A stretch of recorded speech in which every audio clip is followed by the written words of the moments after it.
Hello বন্ধুরা, আজকে একটা নতুন ভিডিও নিয়ে এসেছি। তা ভেটকি মাছের ভাপা করবো। যেমন ইলিশ মাছের আমরা ভাপা করি, তো ভেটকি মাছও করবো। তা প্রথমে আমি একটা টিফিন বক্সের মধ্যে দইটা দিয়ে দিলাম। এখানে 2 চামচ দই আছে, আর 2 চামচ সর্ষে বাটা আছে, এটাও দিয়ে দিলাম। সর্ষে, কালো সর্ষে আর সাদা সর্ষে আমি দুটো মিশিয়ে দিচ্ছি। আপনারা যে কোনো একটা সর্ষেও দিতে পারেন। আর নুন, এখানে নুন আর একটু চিনি রেখেছি, একটু দিয়ে দিলাম স্বাদ মতন। আর এখানে হলুদ গুঁড়ো আর লঙ্কা গুঁড়ো আছে, এটাও দিয়ে দিলাম। আর এখানে কাঁচা লঙ্কা আর জিরেটা আছে, কালো জিরে, তো আমি একসঙ্গে দিয়ে ভালো করে এটাকে মাখিয়ে নেব।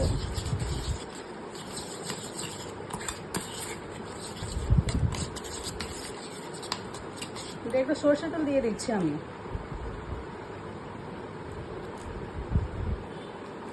তিন চামচ মতো সরষে তেল দিয়ে দিলাম।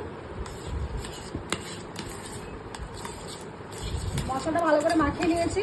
তা ভেটকি মাছটা আমি নুন আর হলুদ আর 1 চামচ লেবুর রস দিয়ে মাখিয়ে রেখেছিলাম, যাতে মাছের একটা গন্ধ থাকে সেটা যাতে চলে যায়।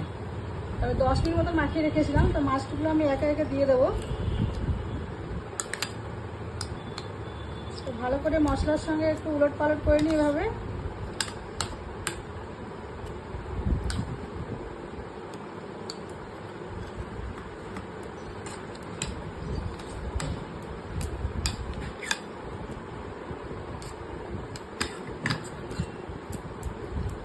আমি একটু বাটিতে জল রেখেছি, যেটাতে দই মাখিয়েছিলাম তারই একটু জল আছে, তো এটা একটু আমরা দিয়ে দেবো।